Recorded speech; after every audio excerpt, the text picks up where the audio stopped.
Hello, everyone. This is Zami Eccles-Irwin from FilmFestivalCircuit.com and the Assistant Director of the Austin Comedy Film Festival. We are gearing up for our Summer 2023 screening, which is going to take place on July 30th at the Austin Film Society Cinema. And today I'm talking to one of our participating screenwriters. Alex Halpern is the co-writer of Three Guys Named Nick. Alex, thank you so much for meeting with me today. Oh, thank you for having me. We're excited to be here. So can you tell me, what is Three Guys Named Nick about? Well, I don't want to age myself here, but have you ever heard of a TV show from the 70s called Sanford and Son? Or Okay, yeah. All in the Yes, Family? So totally. our log line is Sanford and Son and All in the Family meets The Sopranos. So it's kind of like dysfunctional Italian-American family, three generations working in a blue-collar situation. They run a welding repair facility. Um, and it was inspired by a friend of mine whose family, although not based on them at all, they're not like this, but whose family had that. That was the jumping off point. These three gentlemen that I knew. I And love that. Yeah, and it was I wanted to do something. We wanted to do something in the space that we knew.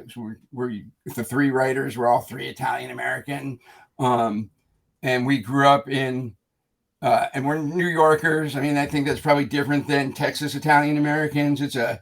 sort of like beast in and of itself. And so we grew up in a time where, big personalities. And, if you're at the dinner table, you had to fight to be heard. Right. You fight to get your fair portion too. Very cool. So you're capturing this kind of a distinct cultural thing. I like the sort of the blue collar hominess of Sanford and Sons, but then you got the verb of Sopranos. Uh, so I'm curious, what is it like writing something like this? Not only in collaboration with two other people, but also what is it like to write something with a very specific tone in mind? Well, you know, um, we started out with a very clear idea of working in the comedy space. Um, it's it's a lot of fun. It's a lot of experimentation. You put certain things on, take them off, put them on again, refine them. It's you write it, and write it again. You want to get the timing right and the jokes right. Um, and it, you know, there's two schools of thought in comedy and comedy writing. Like, some people today around what's going on today don't want to be offensive. They want to find a different way. Other people are like, if it's not offensive, it's not funny. Right. I tend to lean more into that school of Okay. thought. You got to know it's funny. And I put on the website, if you don't think it's funny, like it's not for you. Just leave it alone. Totally. Um, but it's a lot of fun, and it's not as much goofing around as you think. Like writing comedy is serious business. Any kind of screenwriting is serious business. Totally. I mean, you got to get the pace right. You got to get the jokes going. Yeah, I would say Um, one difference in writing this from other stuff that we've written is we had much less of an outline. Like we kind of okay. just had a general direction of, okay, we're going here, because we also knew we were doing episodic and we wanted to have something that would stretch out and kind of be free to let the characters take us where they wanted to go too. Because if you're doing it Okay. the right way, the characters sort of emerge from you and come alive, and they pull you into their story. Totally. So I'm curious. Do you have a screenwriting background? I guess I'm what you would call a multi-hyphenate, but yes, I've written a bunch of screenplays. I've Okay. directed a bunch of different stuff. One Okay. feature documentary. So I've kind of I've done animation. I've done a lot of things. Totally. Over the years. Well, you have experience in the industry. I'm curious. Did you learn anything from this process? Any new insights on either collaboration, writing, planning something for the screen? Oh, yeah. I mean, you always learn a lot. You learn about a lot about yourself. You learn about a lot of other people. Um, it you know to sort of pull back the curtain a little bit on the sort of mythology behind the filmmaking process. It's a team sport. Hmm. Screenwriting can be a team sport. I mean, I have written stuff on my own too, but it's more fun when you have somebody to bounce stuff off of, or a couple of people. And comedy is definitely a team sport. It's like a good game of tennis. You got to be able to play it back and forth. You can't play tennis by yourself. You know, Totally. um, I mean, you can. There's great comedy writers that do, but that's not what we're good at. Okay, I like that. Now, how much do you have planned out for this? You said that you're kind of giving your characters room to move around and kind of choose their own path, but what do you have plotted out so far? In terms of the story or in terms of the overall project? Well, just both, because I know you have your I think it's a 45 page. That's like your pilot episode, right? Right.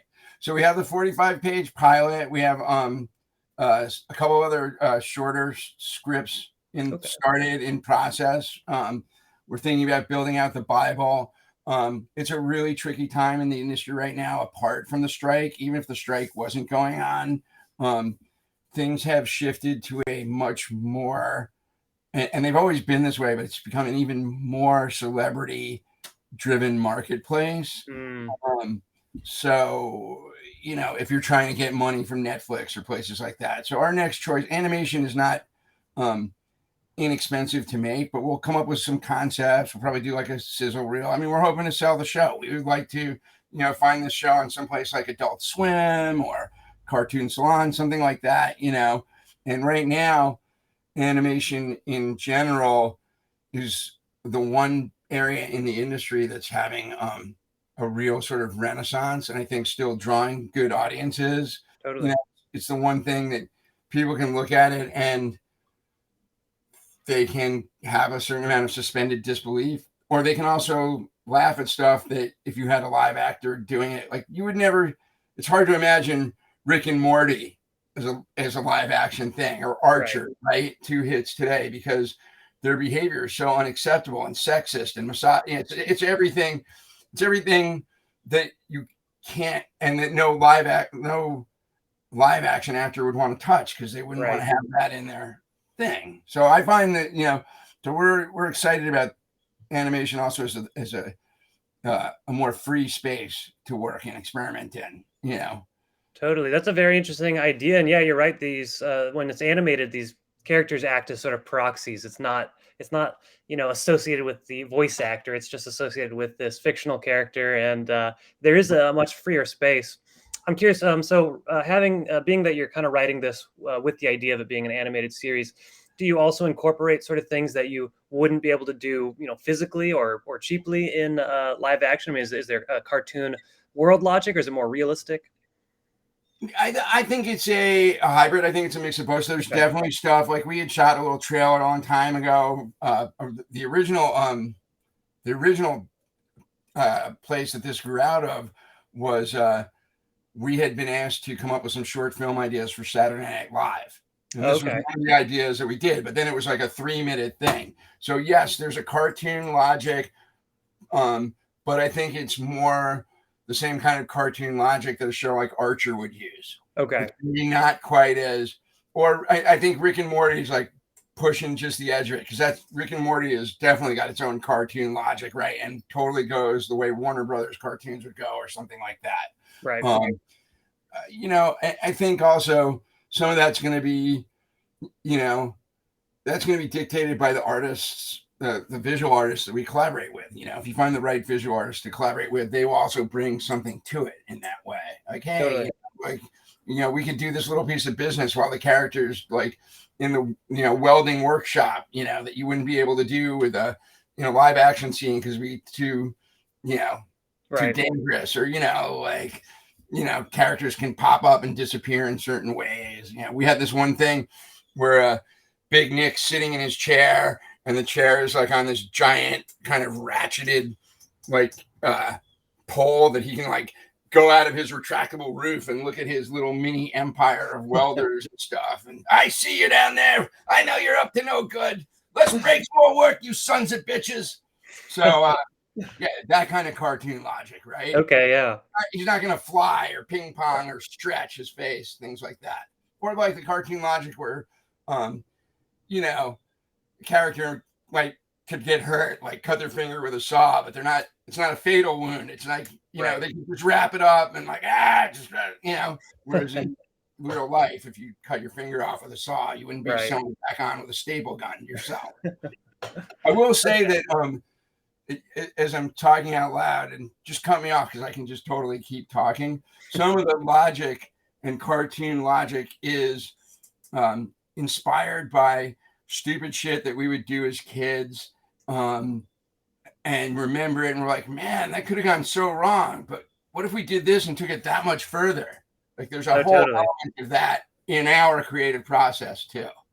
That's very cool. And now, so you said that you had, the inspiration kind of comes from just loosely a situation of someone that had a welding shop. But being that you are, three people working on a show about three main characters, do you kind of put yourself into any of these characters, or is it really just like, does each writer have kind of their like main guy, or is it all just? No. We bounce around, we play off each Okay. other, we kind of establish the rules at work. My younger brother has much more of an acting background than I do, although I'm done performing. David is just much more of a writer. You would never find him in front of the camera, but David just has this wicked sense of humor, like in a way that's even sort of more perverse or far out than either me or my brother. He was an artist. He's about 10 years older than us. He spent a lot of time in the New York punk rock scene and New York art scene in the 80s. So everybody brings their own sensibility to it. I think my brother and I, more than David, we tend to like to inhabit the characters and kind of just riff and like, like you could hear there's three Nicks just dying to come out. The hardest character for us was the youngest Nick, the college age Nick, because that's where you have to be careful to sort of tonally not shift away.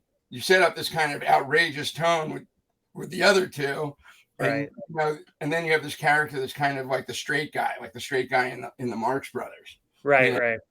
But you want to tonally, he's still got to fit with the other two. Very cool. I love hearing about this stuff. I have another question. And so this takes place in New York, right? Yeah, like an outer borough, not in Manhattan. Okay, right. Have you been to New York? I've not. No. Okay, so there's three outer boroughs that surround the island: the Bronx, Brooklyn, and Queens. Okay.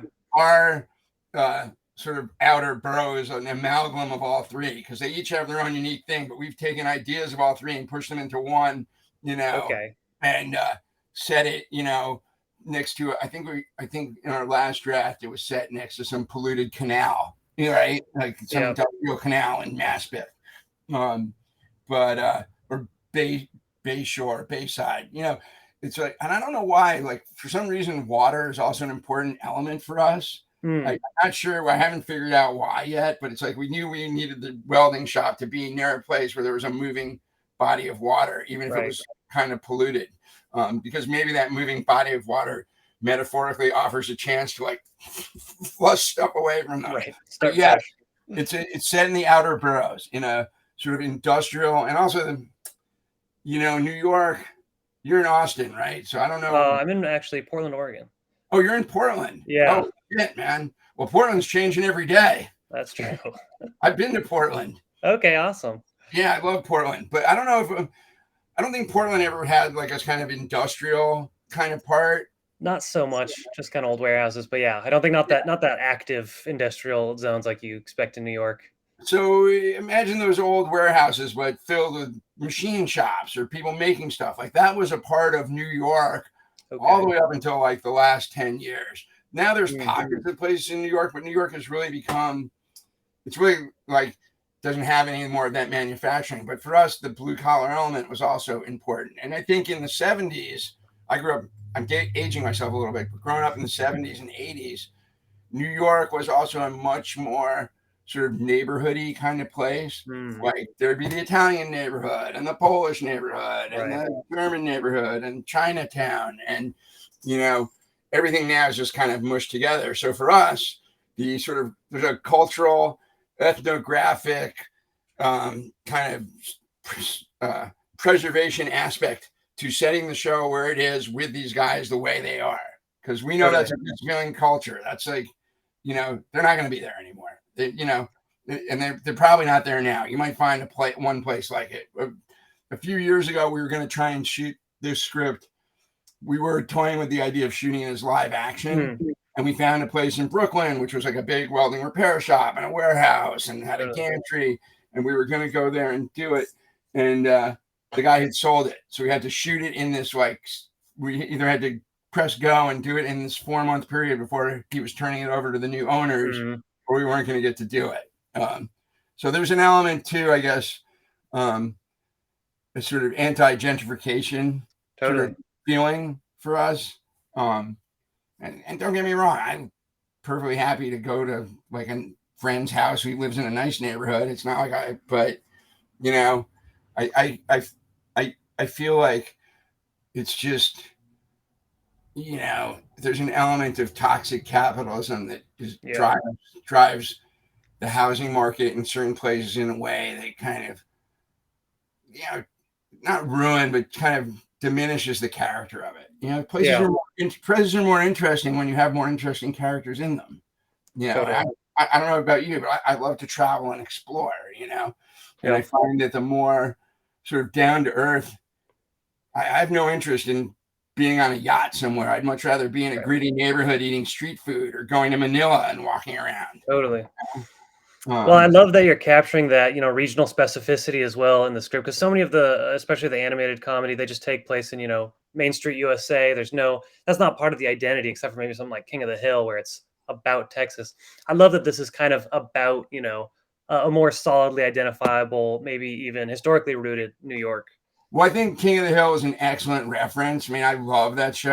I also love Beavis and Butthead. I love Mike's work. You know, and I think that stuff kind of grew out of the Austin film scene and the, you know, the Texas indie film scene, starting with Slackers, you know, like that really busted a move on like, hey, we're here and we got something to say. What I think is also really interesting, though, and nobody ever talks about this and just goes off on a tangent, that Luke and Owen Wilson are from Texas. I don't know if Wes Anderson's from Texas. I think he might be, yeah. Right? So it's like, and Wes Anderson does something that is so totally like divorced from what anybody that I know from Texas, like their experience of the world is. I mean, you know, did you ever see their first film, Bottle Rocket? Yeah. Right. So, I mean, you know, who knew that from Bottle Rocket you were going to get to Hotel Budapest? Right. Or Asteroid City. Like you just couldn't, that you wouldn't have, you know, 30 years ago, you wouldn't have been like, oh yeah, this guy's going to be doing that very specific stylized stuff someday. You know, it felt much more in the slacker world. Right. It's in that kind of the weird nebulous kind of infinite American century Texas. There's pinball machines and diners, and you know, people are just kind of walking around. Yeah. I mean, I do think I think it's interesting too that you say that you know, that a lot of places kind of do take place in this kind of mainstream USA. I mean, The Simpsons do have that, and Family Guy, they sort of have that Northeast Boston thing, which I guess is that's where he's from, right? That's like he's not grounding it in that, and Groening's not from there, but it's kind of like, okay, it's somewhere up in Massachusetts or Connecticut or something, you know. Totally. So let me ask you, you're currently shopping it around, trying to get it made. Do you have any other projects in the works right now? Any other stuff that you're... A bunch of other projects in the works. What can I tell you about that you would like to hear about? I have another script on the screenplay contest circuit. It just won 4 awards in Europe. Oh, it's nice. based on a true crime story. It wasn't right for the comedy festival. It's based on a true crime story that takes place in New York during the summer of Sam. And it's a really amazing story. You know, and I stepped away from it for a while. I've just come back to it because the main character was kind of just gross, and I was like, oh, I don't want to spend years making this. And I don't know if I'll direct this or just produce it. I have a friend who I think might be a good director. I have a really big documentary that I'm working on right now, a documentary series, actually a 5-part series about the history of American animation. Oh, very cool. Which we're slowly putting together. And what's the other thing?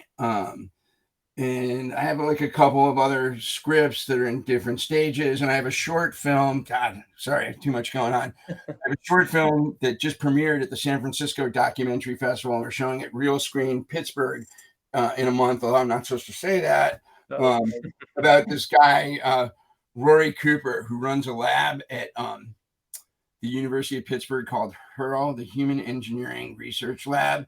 And Dr. Cooper creates, and his team create and research technology for people, advanced technology for people with mobility issues. Dr. Cooper's in a wheelchair. It's a 16-minute film. I co-directed it with my friend Rachel Kittner.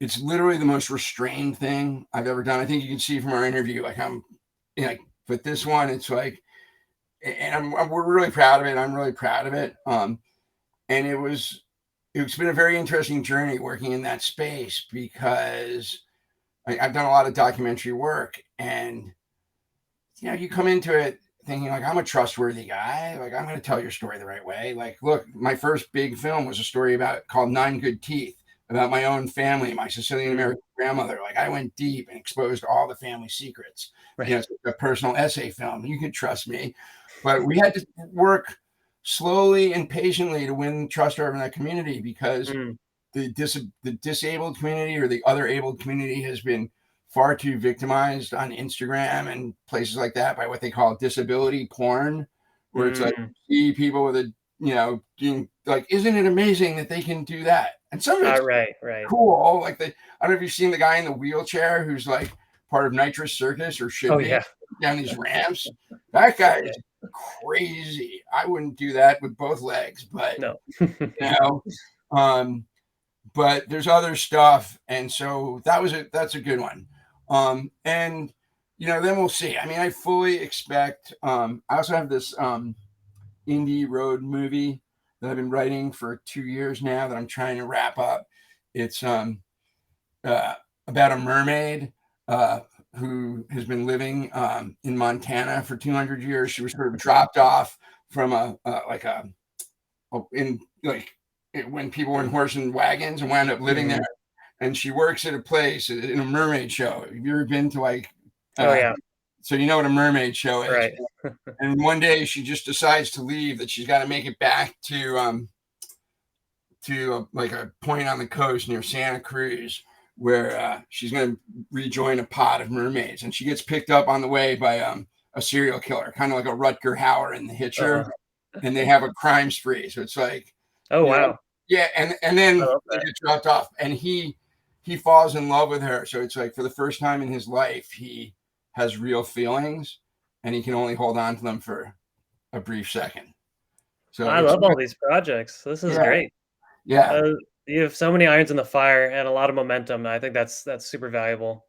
And I have a lot of, I love to think of stuff. I love to try and make stuff. I mean, you deal with other filmmakers. It's really hard to get stuff made. It's really hard to get stuff made if you're not a celebrity, or you didn't grow up with a celebrity. If you're not, if Ryan Reynolds isn't your first cousin, like, it's hard. I wish Ryan Reynolds was my first cousin. Ryan, if you're working, 23andMe, if you're watching.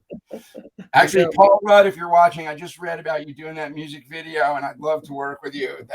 Read about this thing he just did? No, what did he do? Indie band. Oh, Google it when we're done. Okay. He had an indie band at some concert. They were opening for some more well-known band, and music is my weak spot, so I can't tell you exactly who. But the guy in the indie band, I think it was a guy, maybe it was a woman. They walked up to him in the VIP lounge and like, hey man, we have this song on our album called Paul Rudd. And he's like, what? I'd love to hear your album. That sounds so cool. And then they sent him the album, and he loved the album. And then they were doing a music video, so the songwriter was like, well, since you love the album, how would you feel about being in our music video? And he's like, I'd love to. And he plays a bumbling mailman in this music video. I think the song is called The Mailman. He just went and did it. And I'm like, yeah, that's cool. We should, that's the right way to do it, man. Right. I love that. That's very cool. So are you going to be at the festival, or you're not going to be at the festival? I won't be at this one, unfortunately. I kind of do the Oregon stuff, Oregon-based festivals, while Michael kind of handles the Austin stuff. But okay. So have you been to the there's a film festival, I think, in Salem? Have you been to that one? No, I haven't. Salem, Oregon. And also I showed my film Nine Good Teeth in Oregon a long time ago. Oh, cool. And God, now I'm not going to remember her name, but was a writer who lived in Portland who wrote this famous book about circus freaks who I went to meet. Oh God, She just passed away. She's a famous Portlandian. Okay. I'm sure if I said her name, you'd know it, but Right. I'll I email gotta you look into that. later, But yeah, I love Portland. I wish you were coming to Austin though, except I know. for Well, how I hot is it? definitely will be down there soon, and who knows? Maybe I will be able to fly down for this one. But How hot is it in Portland now? it's pretty dang hot where I'm sitting. It's like 80 something right now. You getting any of that Canadian wildfire stuff or not? Yeah, actually, the we're getting sort of like a smoky overcast, and I swear I can smell forest fire because there's one in Southern Oregon right now that's just kind of raging through. That's crazy, man. Yeah, Well, I think it's about 110 in Austin, so they you know, got it I'm, worse. yeah, it's got to be worse, right? They're Yeah, like, my friends down there are like, "Are you sure you want to come in July to visit us?" I'm like, "I gotta come. This festival is going to be great." So, totally. all right, man. Any other questions, or like I said, I can keep going, or you can just. Well, it's been very nice talking to you. I love chit chatting. I think we Me really too. got into some good stuff. Yeah. And I hope you have fun in Austin. I can't wait to see Three Guys Named Nick. I know it's going to get made. I know it's going to be great. And Thank I'm you. looking forward to a lot more from you, man.